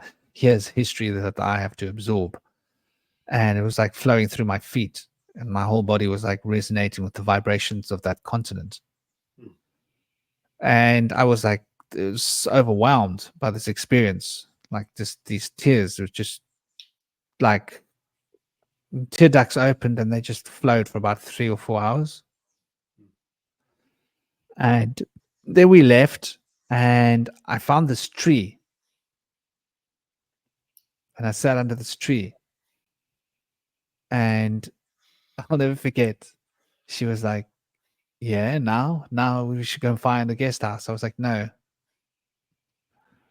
I have to sit here and wait for him. She was like, wait for who? And I knew he was coming. And so I sat under this tree for about a few hours. Yeah. 3, 4 hours. And she was getting worried. She's like, it's getting dark. Like, it's dark now. Like, what, like, and I was like, no, he's coming. She was like, and she had seen a lot of stuff with me that was like not stuff that's not normal, that happens. It's like supernatural and whatever. And so she was like, okay, And then he came. And there was an instant recognition. I recognized him. He recognized me. He was like, I've been waiting for you for many years. And we went off. And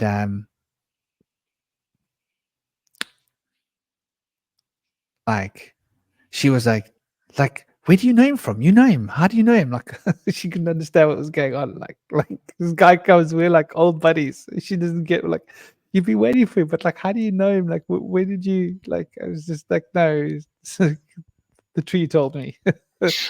So anyway, this guy was an initiated tantraman and a trained tantraman that had become a shaman, and he sat down with me first, just me and him.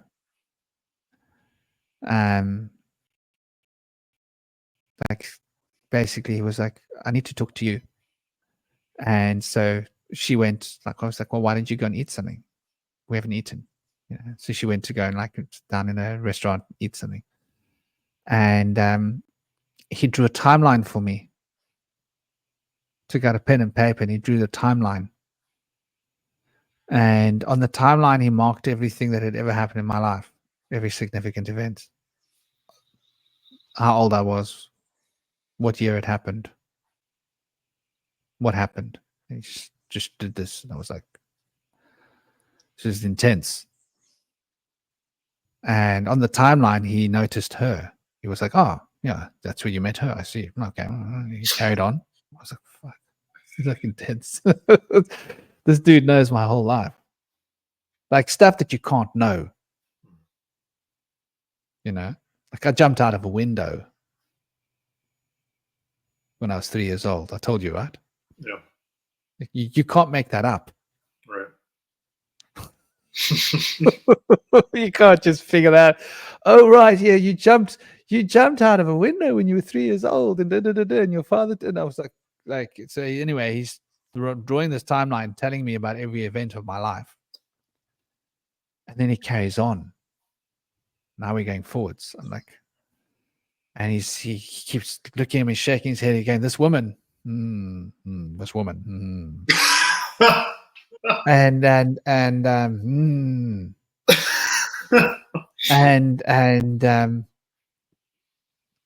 he's calling me. He's saying to me like, basically, when he first met me, he called me Krishna.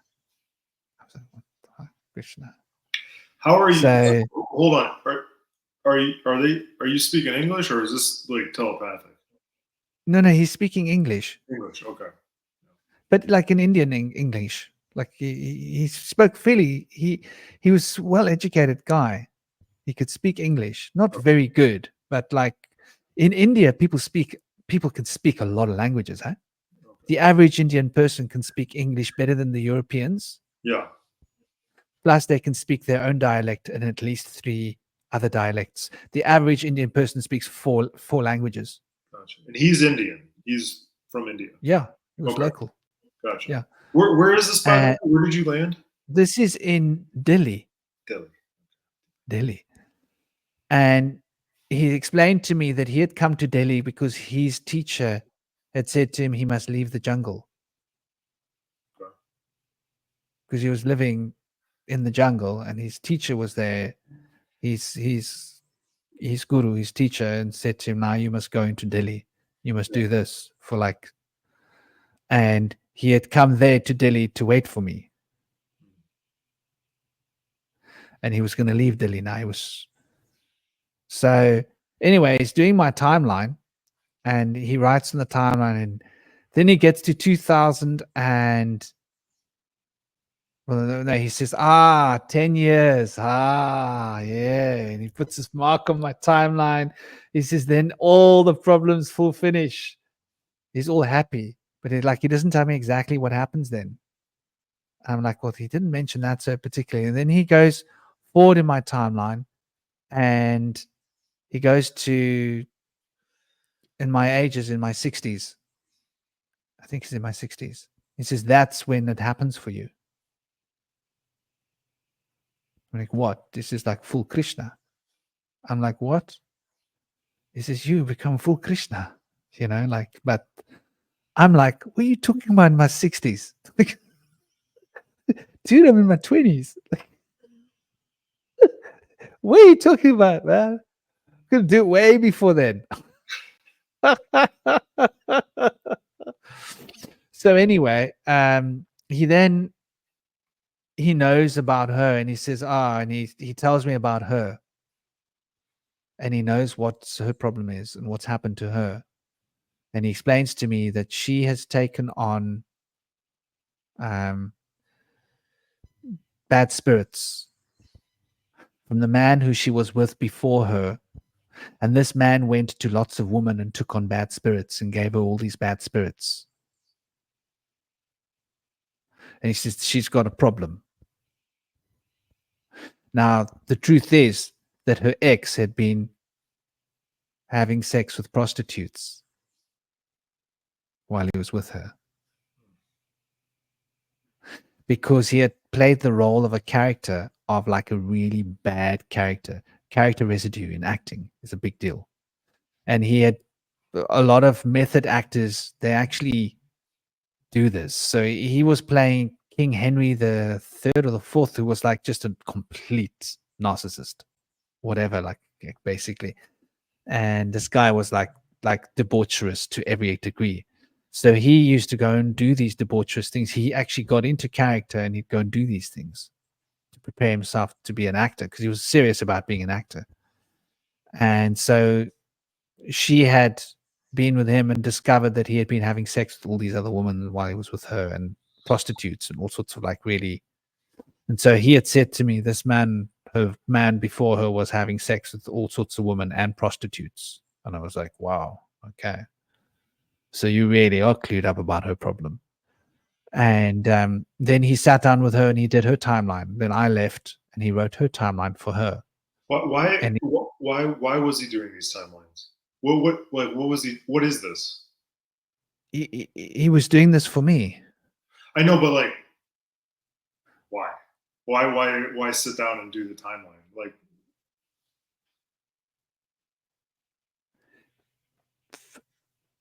because he knew I was going to come before I came. Yeah. And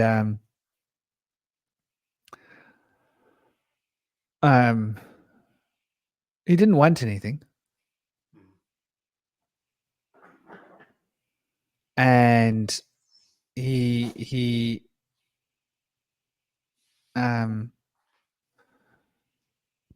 then helped her. He did Sorry, the thing for her. maybe there's not a maybe. I'm sorry, maybe there's not a why there. It was just what happened. Well, there is sort of a why, but like it's not so like linear. It's like he felt like there's a past life connection I have with this guy. Right. So let me backtrack. So he does this thing with her that he helps her remove certain spirits from her, kind of a ritual, very shamanic kind of a ritual. And after that, he comes to me and he says, okay, so now I'm ready. Are you ready? And I'm like, he said, I want to give you something. And so he says, like, just sit, go into meditation. So I go into meditation. He goes into meditation. And suddenly he's there in my head. And I'm there with him. And like, we were like face to face.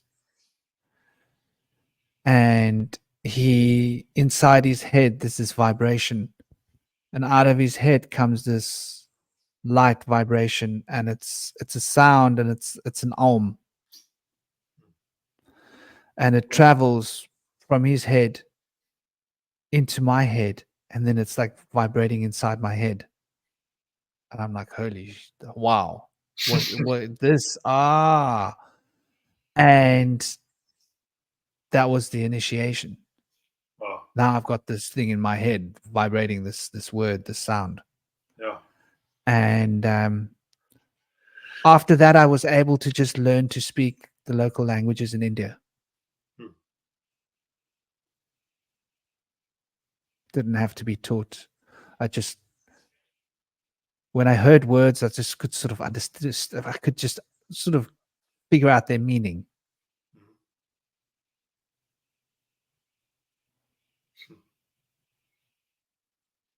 Well, that's useful. Yeah. and that drove me deep. And then my meditation went to the next level. After that moment, like it was like I'd been driving a scooter and now I had a Harley. Okay. I was like, wow, I'm driving a Harley now, I don't need that scooter anymore. I've got this power cruising bike that's like this open road. I can go anywhere. And where a scooter, you've got like a 10-mile range. You burn out the engine. With a Harley, you can travel thousands of miles. So then the meditation went to the next level. Then I didn't go into the jungles yet. I knew I wasn't ready. Went to stay in the deserts of Rajasthan. And went to live in a mud hut where I was just basically fasting and practicing meditation like every day, all day. And your wife was with you. And yeah, she was practicing too. She was training.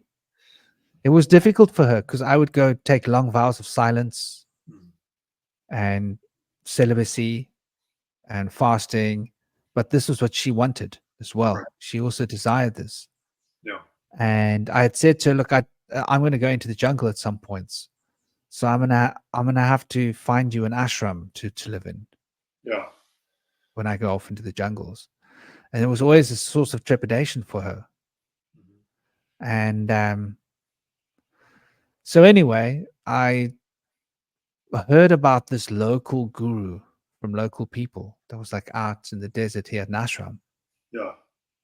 And went to the ashram, but like white people weren't allowed there. Yeah. So I sat meditating outside the gate for about a month, 6 weeks. Wow. Every day, like from sun up till sundown. Yeah. Until like he admitted us into his ashram.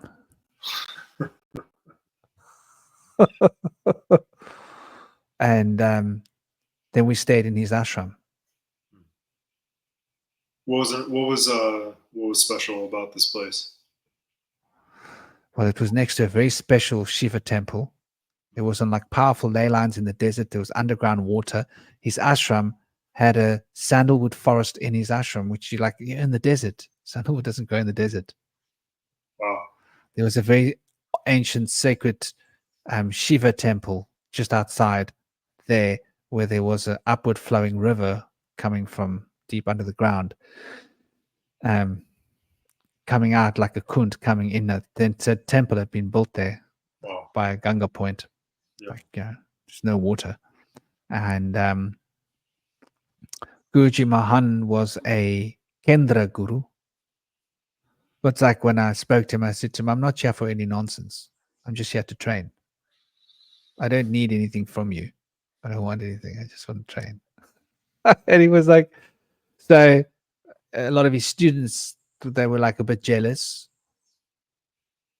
because maybe we had a different relationship. And I was disillusioned.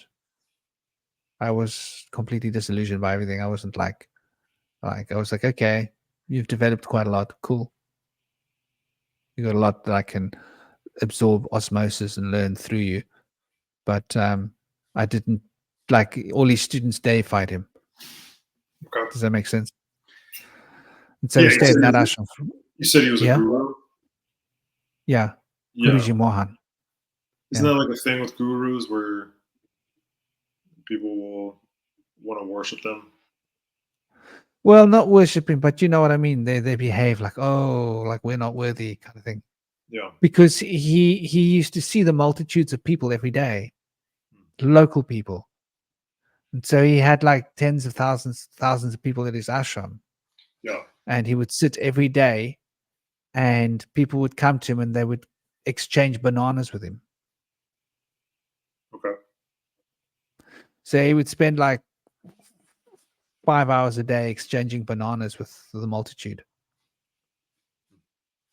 They would come, they would give things, and so he had this continuous source of bananas coming in, and he would hold the bananas, he'd give them the bananas to everybody, and everybody would get bananas from him.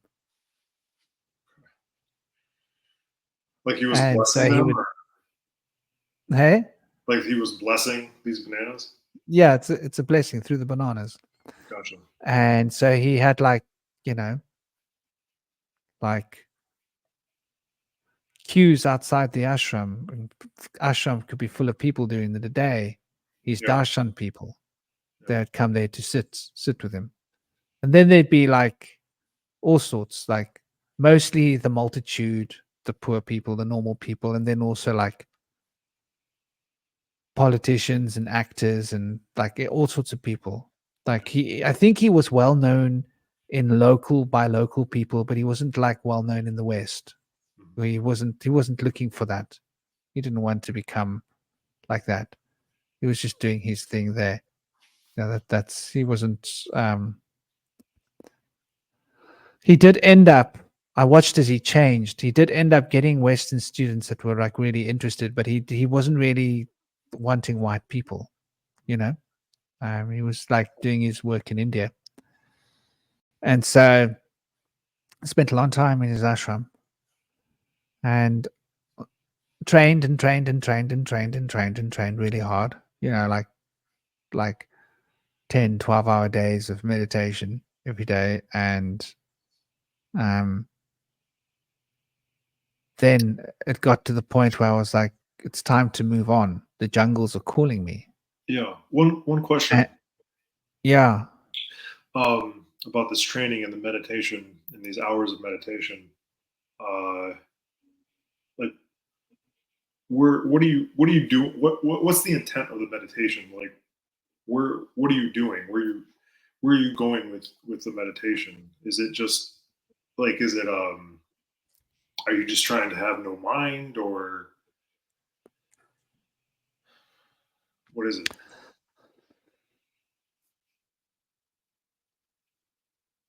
It's like the dance. Okay. It starts to happen. It's not really something that you're doing. It's something that's happening. And to like kickstart the process of happening, one allows one's consciousness to become concentrated, deeply concentrated and focused in on one point. And the only thing there is the life force moving in, settling, and moving out. And it becomes this movement of life and energy through this one point. And this one point becomes completely absorbing all thought into the point. It's not something you do, it's something that happens. And so one is just concentrating. And when one concentrates like a liquid, if you take a liquid and you concentrate the liquid, it gets less and less and less and less and less and less and less and less and less and less until it's just a tiny little bit of liquid. Yeah. Take a water and you boil it. It'll become concentrated to the point that there's just like a tiny little bit of water left. You might have started with a gallon. In the end, there's just a little bit. And so the process of boiling is concentration. And so the mind becomes just fixed. And then a lot of other stuff will start to happen. But then the point is to just remain fixed. The one thing that doesn't change, the one thing that doesn't move, the one thing that doesn't embody anything. It's just that point of focus, of concentration, nothing else. And the experience of meditation now, since you had your initiation with the gentleman that you met under the tree, Harley Davidson style. so it was just more concentrated. You could do it even longer, and you were doing it in this very special place, which I guess added something else to the meditation because of where you were. And what did so after training in this ashram for so long,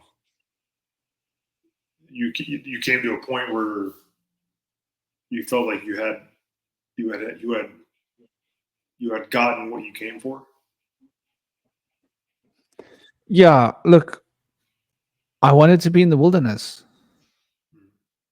First, I wanted to be in India, and after this guy, I wanted to, I needed to be in the wilderness. And he had told me, you will be. He had told me things that, what he told me happened. And he was like, oh, so you will be living in the jungles. You will go and live in the jungles. Very good, very good. Yeah. You will be.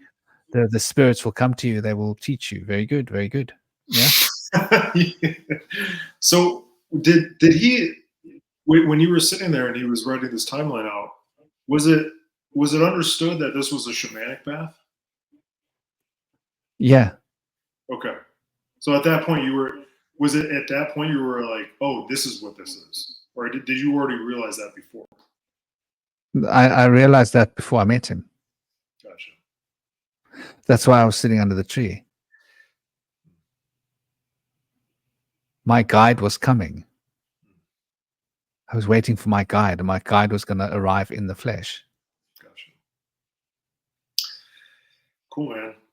Well, I think we've been talking for 2 hours, and this is probably a good place to stop. Hit the pause button.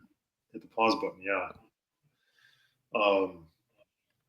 But yeah, this has been great, really great. Fascinating. Well, thank you, dear brother. We can hit the pause button. Yeah. And how old are you right now? If you don't mind me asking. 49.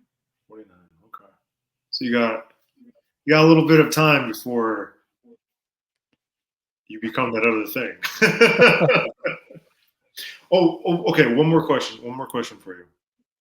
What did he mean? What did the gentleman mean? Did you get his name, by the way? Did he have it? Did it matter? It didn't matter. Yeah. I did get his name, but that was like a quarter of a century ago almost. What was it? Yeah. When he called you Krishna. Maybe a bit less. Yeah, when he, what was that? What was the significance when he called you Krishna? Like, why did he call you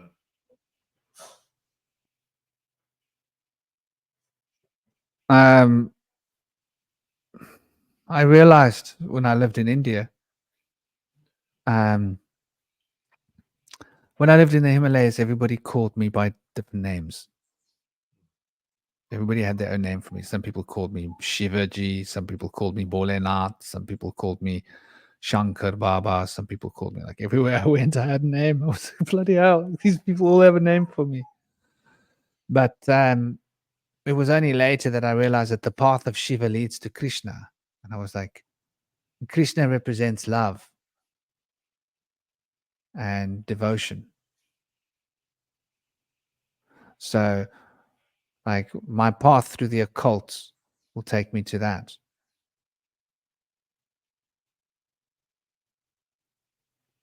It's like I wasn't necessarily born to walk the path of the occult,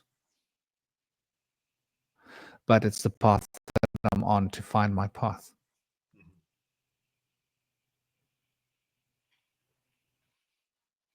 It's as close as I can get to it. But yeah, he was crying,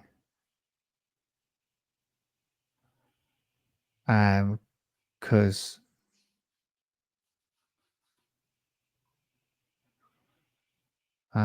he felt lucky and privileged.